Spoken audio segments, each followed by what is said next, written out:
Chers auditeurs de la radio Kaz FM, bienvenue dans votre émission Ngirudila. Comme vous le savez, c'est une émission de culture où nous parlons de l'art et de la culture. Et à la présentation, c'est Déborah Canine Christelle. Et je suis pas seule sur les plateaux, je suis accompagnée d'une slameuse, mademoiselle Jeanne Irakoze. Ça va? Ça va très bien. Tu vas très bien? Bienvenue dans nos studios. Nous sommes très contents de t'accueillir ces soirs. Est-ce que tu pourrais nous donner plus d'amples informations sur toi? Avant tout, je vous remercie encore une fois pour m'avoir invitée. Sinon, le nom c'est Jeanne Irakoze, nom de scène, c'est Jaïra la slameuse. Je suis une informaticienne de formation, ambitieuse de l'informatique, plus précisément la programmation, et passionnée de l'art, la cuisine. Je crois que c'est ça. Ok, t'es sûre que c'est ça ou bien il y a encore une liste non exhaustive que tu veux La nous liste partager? est longue. Vraiment très longue. Mais ce soir, on va se limiter à la jeune slameuse que tu es. Est-ce que tu pourrais nous parler du slam? Qu'est-ce que c'est, les slams? Le slam, normalement, c'est une oreille. Donc, c'est une bouche qui donne et une oreille qui prenne. Donc, c'est un message qu'on transmet à travers la poésie. Donc, c'est à travers la composition qu'on s'exprime. Sinon, c'est l'art libre. C'est l'art libre, mais l'art oratoire, bien sûr. L'art libre, l'art oratoire. Ça veut dire que ça demande à ce que tu sois très éloquent pour pouvoir faire du slam. Bon, je sais pas, mais je crois que oui, parce que quand on a quelque chose qu'on aimerait donner au public et leur convaincre, il faut justement de l'éloquence. De l'éloquence. Ouais. Est-ce que tu as dû apprendre à pouvoir utiliser cet art ou bien c'est quelque chose qui t'est venu naturellement? Je crois que j'ai appris. Tu as fait des formations? Bon, au départ, c'est que il y avait une partie qui était en moi parce que je composais sans même connaître que le slam existe. Mais quand j'ai découvert cet art oratoire, j'ai pris l'habitude d'écouter d'autres slameurs déclamer et je pense que c'est à partir de ça que je suis devenue une slameuse. Disons qu'à l'époque, avant de rencontrer les autres slameurs, j'étais juste une poétesse. Ok. Voilà. Ok. Est-ce que tu pourrais nous donner la différence? Parce qu'il y a tellement de termes apparemment un peu techniques. Est-ce que tu pourrais nous donner la différence entre un slameur ou bien un slam et une poésie? Ok. Comme je l'ai dit, le slam, c'est l'art libre. Donc, mais ce qui est là, c'est que avec le slam, je peux venir sur scène et déclamer en texte de Victor Hugo, par exemple. Plutôt, ça, c'est la poésie. Victor Hugo. On bosse, on ne sait même pas pourquoi il a écrit ce poème et tout. Et c'est pas trop rythmé. Tu vois? Mais avec le slam, en fait, comme c'est l'art libre, j'ai pas la permission, en fait, d'aller sur scène et prester le slam de quelqu'un d'autre sans avoir sa permission. Si je le fais, je dois annoncer au public à qui je m'adresse qu'il ne s'agit pas de mon texte à moi. Mais aussi, il y a... c'est rythmé, il y a rap, il y a slow, on mélange tout. Ça dépend de l'harmonie qu'on veut attribuer à notre slam. Mais aussi, il y a la musique. Donc, on peut mélanger avec la musique ou pas. Donc, dans ce cadre-là, c'est là où on est invité justement à prester notre propre slam. Justement parce qu'on a un message à donner. Sinon, je ne pourrais pas prendre le message de quelqu'un d'autre. Peut-être il n'était pas dans le contexte où toi tu entends le message. Donc, mais ce qui est là, c'est que tout poème peut être en slam. Sauf que tout slam n'est pas poésie. Donc, ça, c'est sûr. Et comment on pourrait faire la différence pour savoir que ça, c'est un slam, ça, c'est un poème? Quand il s'agit d'un poème, on peut dire que c'est aussi un slam. Mais ce qui les distingue, c'est que à un moment donné, on est obligé de mettre cette harmonie. Donc, tu es auteur, donc tu es chef de ton texte, donc tu dois faire à ce que tu donnes l'harmonie à ton texte, c'est justement pour que ton message puisse être élancé.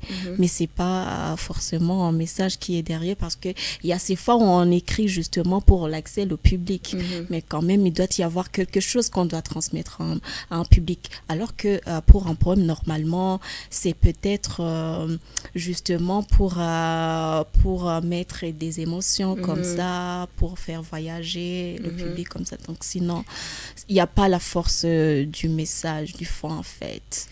Ok, Jaira la slameuse, je me dis que tu n'es pas née en voulant être slameuse parce que déjà tu as dit que tu étais une informaticienne. Ouais. Tu as fait une formation, tu es passionnée par la cuisine, tu es passionnée je sais pas par quoi d'autre, mais qu'est-ce qui t'a amené à embrasser le métier de slameuse? Ok. Très bonne question en fait.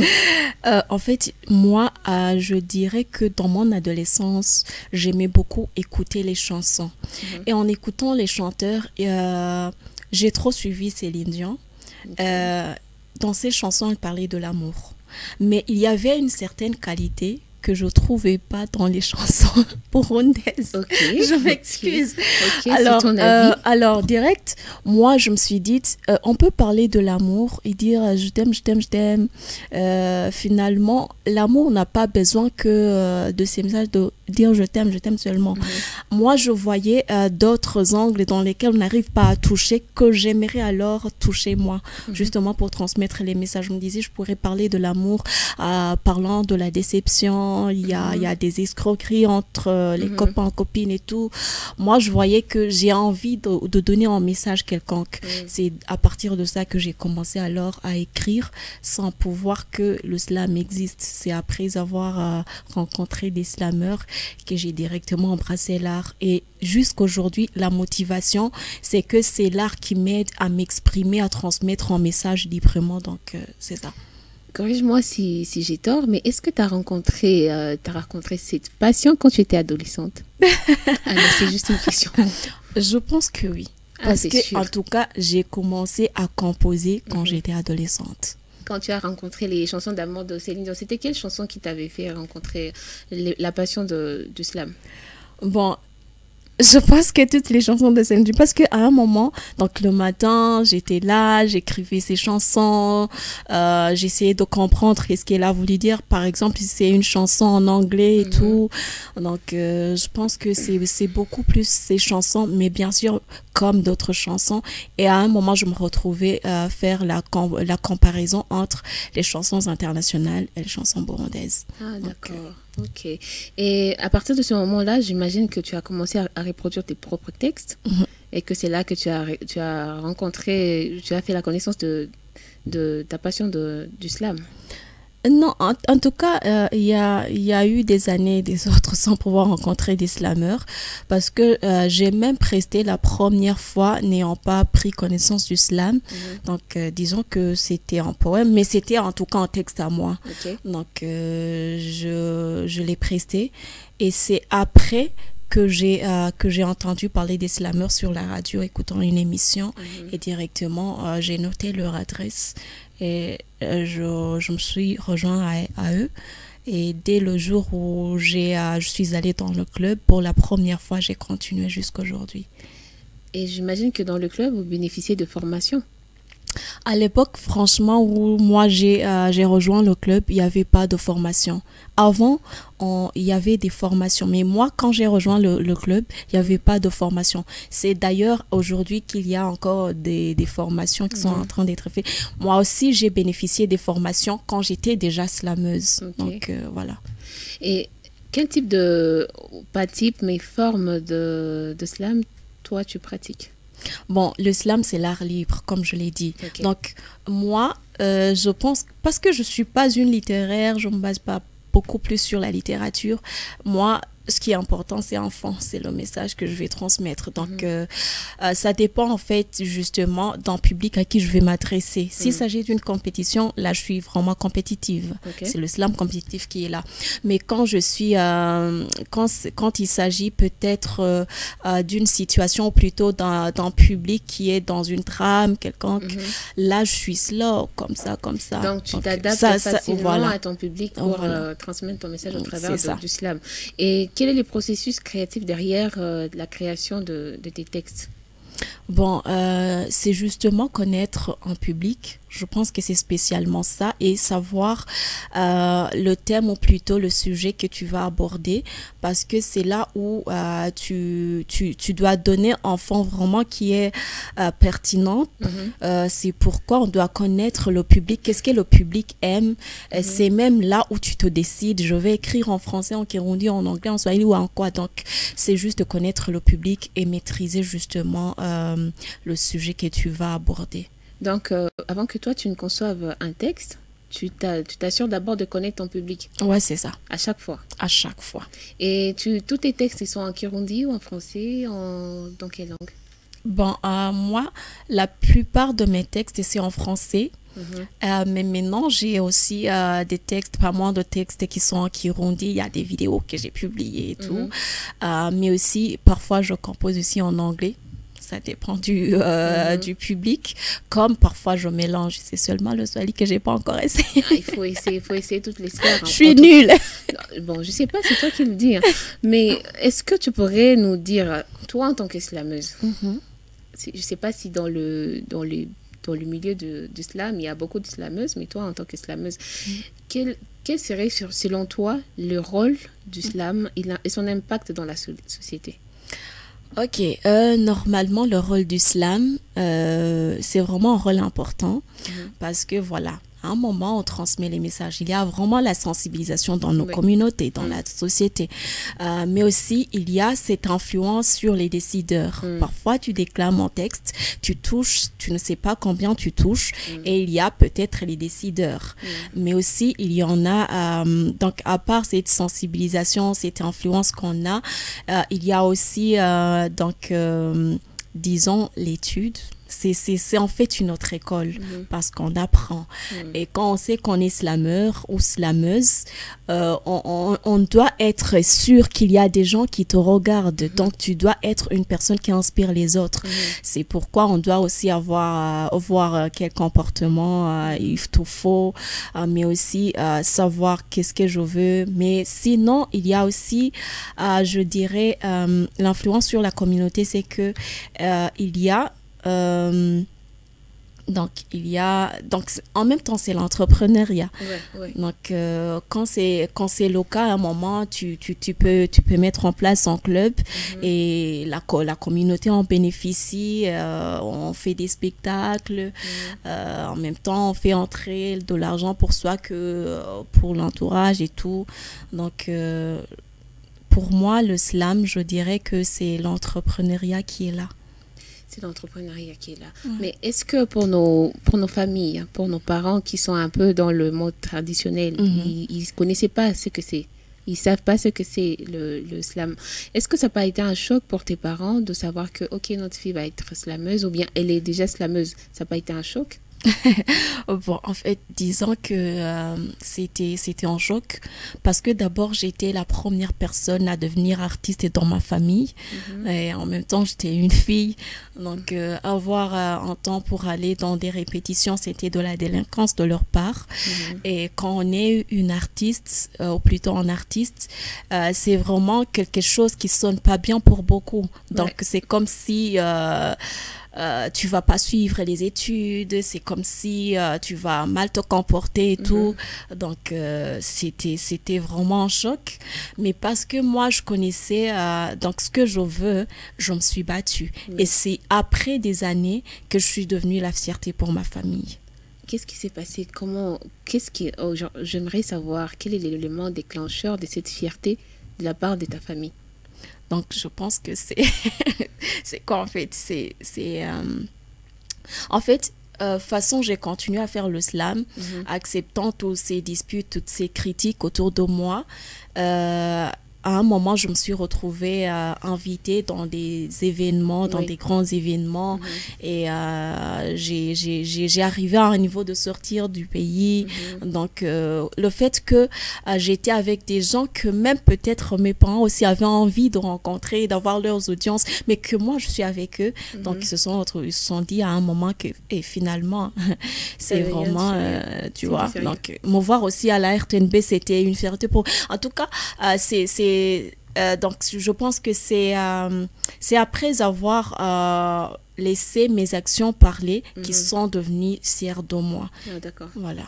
Est-ce que tu pourrais nous parler d'un moment où tu étais sur scène en train de faire un slam et que tu t'es senti que, ok, c'est public, il est beaucoup plus réceptif à mon texte? Okay. Et à quel moment, vous savez, vous, les artistes, à quel moment vous dites que, ok, ça, c'était un bon spectacle. Je ne sais pas si on peut appeler ça un spectacle ou bien une performance, mais à quel moment? Ah, ça c'est il y en a beaucoup, mais tu peux faire je quand même pense une qu'il y sélection. en a beaucoup. La première, donc, moi en fait, j'ai des gens en public qui est un peu stable parce que souvent je preste dans des événements, des organisations internationales et ce public-là, il a toujours tendance de t'écouter parler, donc de faire même de te faire des commentaires, même après tu reçois des feedbacks. Donc disons que c'est déjà toujours ce sont des prestations, plutôt des performances beaucoup plus réceptives, mais il y a ces autres fois où tu es quelque part sur terrain. Par exemple, pas dans la salle. Là, c'est tout le monde qui passe. Il y a ceux qui vont te jeter, je sais pas, des sachets, quoi, je sais pas. Donc, déjà arrivé? Quand même. Oui, c'est déjà arrivé. Okay. Par exemple, moi, j'ai presté, il y a un moment où j'ai aidé mon collègue, Gad Breton, qui faisait des slams là à Plaza. Donc, tu vois, il y a des gens, c'est au centre-ville, ils passent comme ça. Donc, il y a ceux qui vont t'écouter, il y a ceux qui vont te critiquer mal et tout. Donc, c'est toujours comme ça.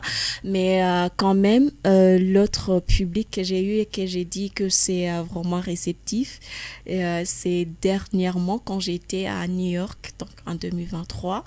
Donc là-bas, c'était déjà un public nouveau pour moi.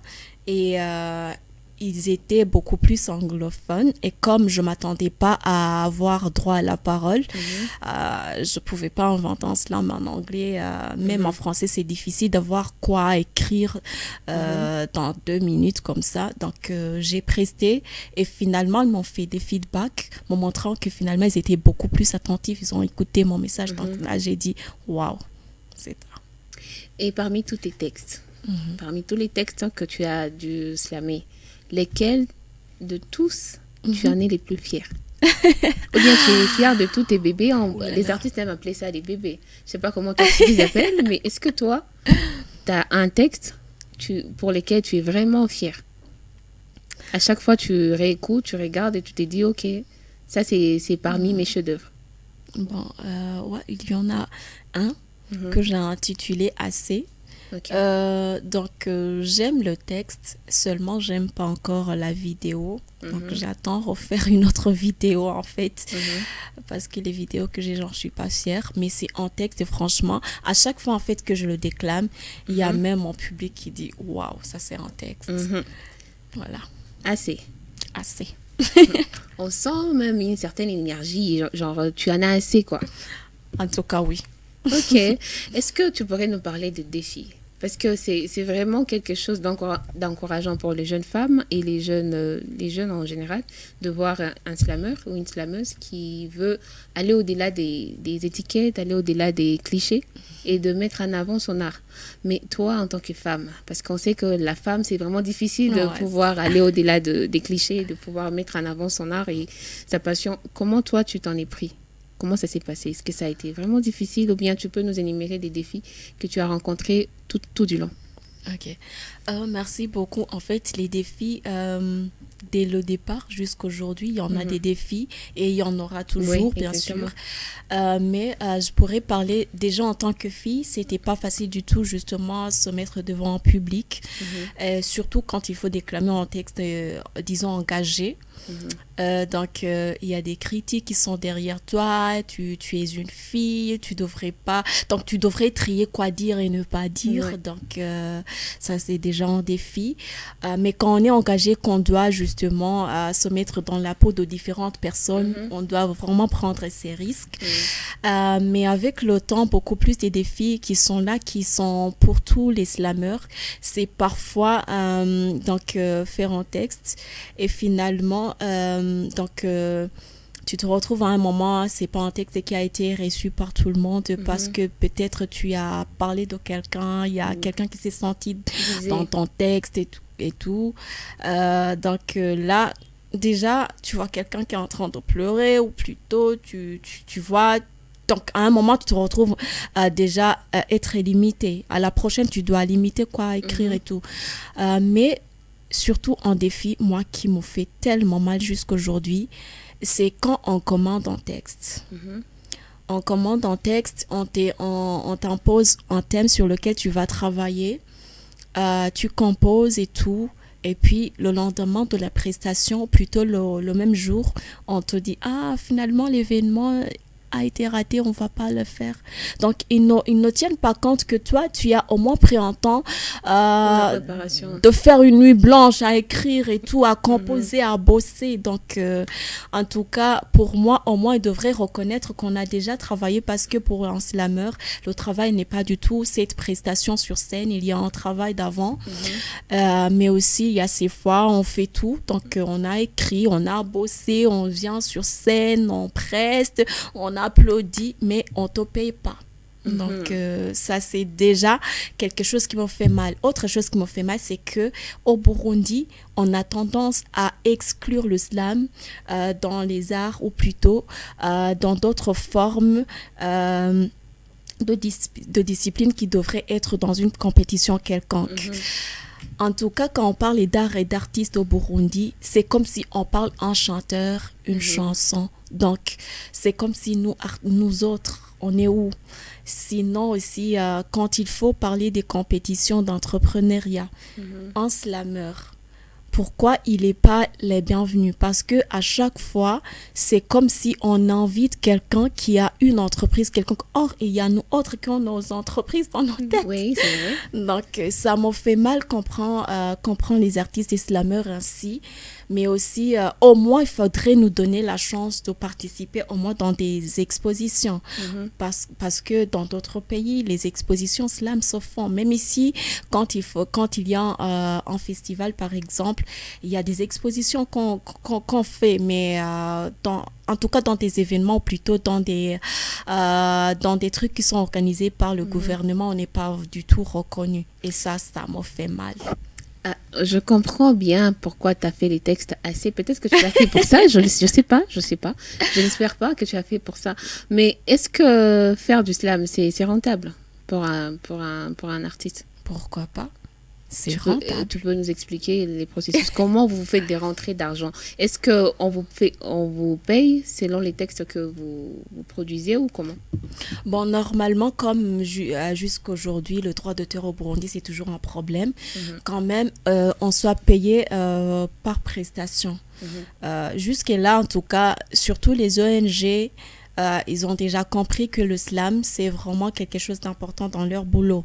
Donc, on est souvent invité dans leurs événements et on est payé.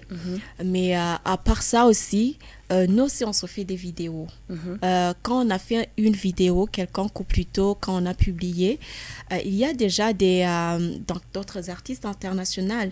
Il y a des opportunités qui s'offrent. Alors, à partir de ça, il y a des voyages. Et quand on voyage, quand même, il doit y avoir les frais d'omission et tout. Mais aussi, il y a des formations qu'on fait. Quand on doit entrer en contact avec une institution quelconque, justement, pour une formation, en tout cas, il doit y avoir un contrat. Et on fait entrer de l'argent. Donc, à part ça, je pense que c'est rentable dans le sens où on fait son propre studio. Il n'y a pas beaucoup de slammers qui ont déjà fait ça. Déjà, c'est je crois. Mais quand même, c'est rentable. Si c'est rentable, ça va. Ouais, ça va. C'est pas assez, mais bon, ça va. Je garde espoir. Mais déjà que c'est rentable. Est-ce que tu pourrais nous parler d'une personne qui t'a inspiré à faire du slam? Parce que je me dis, je sais, tu as déjà parlé de Céline Dion, ses textes d'amour, entre parenthèses, mais est-ce qu'il y a quelqu'un qui était du domaine du slam qui t'a inspiré, ou qui t'inspire encore aujourd'hui à faire du slam? Bon, jusque-là, moi, je pense qu'il n'y a pas l'artiste slammer ou slameuse qui est idole à moi et qui est seule. En tout cas, je m'inspire sur beaucoup. Par exemple, il y a Malika, la slameuse. Il y a Kaila, la slameuse. Des Burundais? Non. Au Burundi, en tout cas, je m'inspire sur qui? Bon, Moi, je regarde des différents textes et je m'inspire selon le texte que je vais écrire, en fait. Okay. Je suis souvent les textes de tout le monde. Voilà. Mais il n'y en a pas beaucoup. En tout cas, j'écoute tout le monde. Tu écoutes tout le monde. Ouais. Est-ce que tu pourrais nous en énumérer quelques-unes du Burundi? Burundi. Des slameuses comme toi. Ou slameurs, s'il y en a aussi, qui t'inspirent. En tout cas, les slameurs aussi, il y en a. Je peux parler des slameuses. En tout cas, là, je peux parler de Fleurette et de Kenguruke. Elle, je la suis beaucoup et c'est déjà qu'elle m'inspire aussi. Il y a aussi Chrétienne Nikudze. Elle aussi, elle m'inspire. C'est une slameuse de Gitega, mais suite à des études, elle est maintenant basée ici à Bujumbura. Il y a aussi... il y a moi-même qui m'inspire. Bien sûr, la charité bien ordonnée. Voilà, par exemple. Sinon, avec les slameurs, je m'inspire beaucoup plus sur Prince Bertrand. Il y a aussi Tangu, Nila Meba qui m'inspire. Il y a Slameur Pro. Il y a aussi... il y a qui? Il y a Bazar. Voilà. Okay. Comme tu nous as parlé du fait que l'islam pouvait être un moyen de protestation, de revendication, est-ce que dans un des textes, en tout cas moi je ne voudrais pas un autre que celui que tu nous as parlé assez, en tout cas je ne voudrais pas un autre, est-ce que tu pourrais nous en déclamer là tout de suite? Ok, si je fais assez là, je ne vais pas faire tout le texte parce qu'il est long en fait. Ok. Je vais faire un extrait quand même. Ouais. Ok, merci. Je suis née dans ce pays où la fille n'avait pas le droit à l'éducation. Kuja kuva musenya hamute kunyarutse musaza ava kwishura shonje ngo nayo ivyo kwivugisha nawe ushaka amashuri uvyibagire ngo rega mwananje kuva kera nta mashuri y'abakobwa ngo urigenza runtu ucukwiza imyaka 15 ngo kwa Yohani hari umusore akerebutse hageze tugushingira amashuri y'umukobwa n'umugabo. Je suis née dans ce pays où la fille était sous-estimée, là où être une fille était une erreur, là où la fille n'avait pas de valeur car elle était comparée aux chiffres zéro. Ngo itunama kirazira kwa mu maso umukobwa kandi mu kwicara wegeranye neke gushira isoni ngo iri gufisa ubusa. Je suis née dans ce pays où la fille n'avait pas le droit de dénoncer son violeur pour sauver l'honneur de sa famille. Ngo uja kwa muganga ngo wakiva gundi uramaramaje ituhanagura ayo mosozi ntihage n'ucikanda kuba gufashe ku nguvu twatwambaye ibara kuri no musozi. Je suis née, grandie dans toutes ces circonstances. J'ai toujours obéi, mais ils ne m'ont jamais donné la liberté, non plus la valeur. Ils m'ont seulement fait entendre que la fille n'a pas le droit de rêver, que son honneur ne se limite qu'à avoir un époux qui n'est même pas de son choix et lui offrir des enfants. Et j'ai compris que si jamais je déclare la guerre, personne ne me défendra, et surtout pas ma mère. Alors je suis consciente, le temps de changer, vous l'avez eu suffisant, mais jusqu'à maintenant, tout n'est pas encore rose. Gloire à toi, Seigneur, que je suis encore en vie alors. Maintenant, je sors du silence.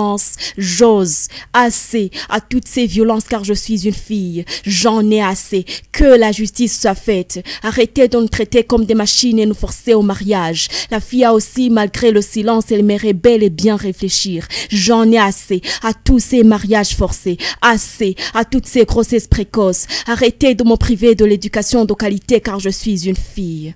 Donc. Waouh. Bravo, bravo, c'était émouvant. J'ai failli verser une larme. Alors que j'ai même pas mis des émotions. T'as pas mis des émotions, t'es sûre? En tout cas, non. En tout cas, moi, je les ai ressenties. J'ai senti une telle colère en toi en exprimant ton texte. Et il y a quand même une question que j'aimerais te poser par rapport au texte que tu as fait. C'est surtout sur la cadence. Est-ce que tout ça, ça compte dans un texte? Bien sûr. Ça marque... en fait... Comme je l'ai dit, là, le slam, c'est l'art oratoire libre. Donc, c'est à toi de savoir comment tu vas orienter ton texte et tout. Mais en tout cas, la plupart des slams, il y a une cadence qui est là. C'est déjà, je dirais que c'est une couleur qu'on attribue à chacun des textes. Et une autre question qui est un peu personnelle. Est-ce que ça s'était déjà arrivé de faire un slam, mais que tu ne sois pas en train de vivre les émotions que tu écris dans ton texte? Ouais, ça m'est déjà arrivé. En fait, ce qui est là, c'est quand il s'agit d'un sujet dans lequel tu n'as pas beaucoup plus d'idées. Ou plutôt dans texte, disons, c'est un sujet qu'on t'a imposé et que toi, tu n'es pas d'accord avec le thème. Okay. Donc, ça nous arrive tous. Ah, d'accord.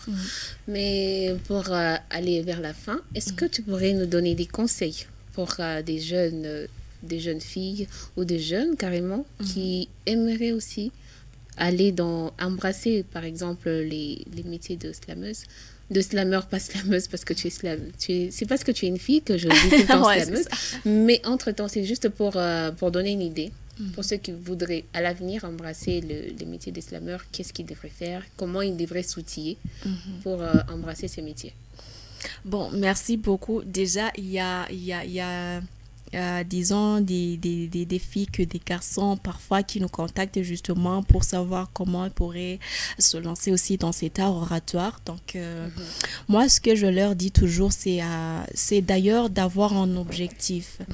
Parce qu'il y en a pas moins de slameurs, justement, qui sont dans l'art de slam que pour le plaisir. Bon, ça, c'est un objectif, bien sûr, mais pour moi, c'est pas suffisant. Parce que quand il faut souffrir, parce que quand il faut écrire, il y a parfois où on doit forcer l'inspiration. Donc, c'est un boulot. Il faudra quand même que quelque part, il faut que tu puisses goûter aussi sur les fruits de tes efforts.